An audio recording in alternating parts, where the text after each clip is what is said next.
जय मसीह की दोस्तों, मैं परमेश्वर का धन्यवाद करता हूँ कि परमेश्वर ने एक बार फिर आपके साथ बातचीत करने का समय दिया और मैं आप सभी का इस सुंदर सुबह में स्वागत करता हूँ। आज हम फिर एक नए वचन के साथ आपके बीच में आए। आज का वचन है मत्ती रचित शुभ समाचार उसका 6 अध्याय उसका 12। यहाँ लिखा हुआ है, और जिस प्रकार हमने अपने अपराधियों को क्षमा किया है वैसे ही तू भी हमारे अपराधों को क्षमा कर। हालेलुया। हम इस बात को जानते हैं, जब यीशु मसीह के चेले यीशु मसीह से प्रार्थना करने के लिए बोलते हैं तो प्रार्थना के बीच में यीशु मसीह यही सिखाते हैं कि जैसे तुम इसी प्रकार प्रार्थना करा करो, कि वो प्रार्थना करना सिखा रहे कि जिस प्रकार हमने अपने अपराधियों को क्षमा किया है वैसे ही तू भी हमारे अपराधों को क्षमा कर। हालेलुया। हम इस बात से सोच सकते हैं, जब हम परमेश्वर की उपस्थिति में आते हैं हम बार बार बोलते हैं, प्रभु मुझे क्षमा कर, प्रभु मेरे पापों को क्षमा कर। अच्छी बात है, पर हम जब इस वचन को पढ़ते हैं तो यहाँ पर इस प्रकार लिखा हुआ है कि वो प्रार्थना कैसे कर रहे हैं कि जैसे मैंने अपने अपराधियों को क्षमा कराया परमेश्वर, वैसे ही तू भी हमारे अपराधों को क्षमा कर। Hallelujah, hallelujah.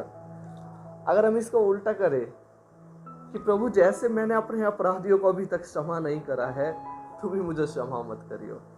हालेलुया। मैं किसी पे दोष नहीं लगाना चाहूँगा, पर इस बात से हम ये सीख सकते हैं कि क्या सच में हमने अपने अपराधियों को अभी तक क्षमा करा है। हम परमेश्वर से तो चाहते हैं कि प्रभु तू मुझे क्षमा कर, पर क्या हम परमेश्वर के जिस तरह फिलिपियों 2 अध्याय में लिखा, जैसा मसीह का स्वभाव है वैसे ही तुम्हारा हो। क्या जब हम मसीह का स्वभाव रखते हैं, यीशु मसीह का स्वभाव रखते हैं, क्या हमने अभी तक अपने अपराधियों को क्षमा करा? कि हम फिर भी ये चाहते हैं, जब तक अभी तक हमने अपने अपराधियों को क्षमा नहीं करा है, पर लेकिन हमारी खुद की इच्छा ये रहती है कि प्रभु तू हमारे पापों को क्षमा कर। हालेलुया। प्रार्थना के अनुसार हमें करने की जरूरत है। जब हम परमेश्वर की उपस्थिति में आते हैं तो सबसे पहले हालेलुया उनसे माफ़ी मांगने की ज़रूरत है। भले ही आप उनके पास न जाए, अगर उनके पास जाके माफ़ी मांगेंगे तो अच्छा है, पर लेकिन परमेश्वर की उपस्थिति में आके प्रार्थना करेंगे कि प्रभु मुझे क्षमा कर, मैंने उसके विरोध में ये काम करा है। उसके बाद आप जाके उस भाई से मिले, उस बहन से मिले। हालेलुया। और कभी कभी ऐसा होता है कि हम शायद किसी के विरोध में कुछ काम नहीं करते, पर परमेश्वर के विरोध में काम करते हैं। हालेलुया। कुछ निर्णय होते हैं, कुछ बातें होते हैं, कुछ काम होते हैं, कुछ कर्म होते हैं जो परमेश्वर ने हमें सौंप रखे हैं और हम उसको नहीं करते हैं। हालेलुया। ये भी हमारे जीवन में अपराध है। हालेलुया। हमारे जीवन में गुनाह का कारण बनता है। Hallelujah, hallelujah. और इसको लेकर जब हम परमेश्वर की उपस्थिति में आते हैं तो हमारा जीवन अपवित्र, हालेलुया, पवित्र नहीं होता। पाप बलि वस्तु परमेश्वर की उपस्थिति में हम चढ़ाते हैं। एक पाप में एक दाग लगी हुई वस्तु को हम लेके आते हैं। देखो, जब हमने यीशु मसीह को विश्वास करा, हमारा जीवन पाप में था, बहुत पाप में था। हालेलुया। और जब हमने प्रभु को जाना तो परमेश्वर का ये अगापे प्रेम है कि वह हर एक पापी को क्षमा करेगा, चाहे कोई सा भी पाप क्यों ना कर रखा हो।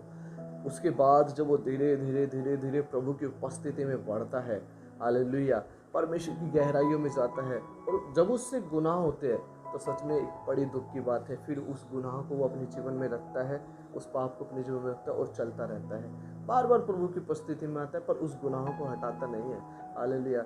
हम पुराने नियम में देखते हैं तो पुराने नियम में जब परमेश्वर के लोग जब भेंट चढ़ाने आते थे तो ना कोई काना होता था, ना कोई अंधा, ना कोई बहरा।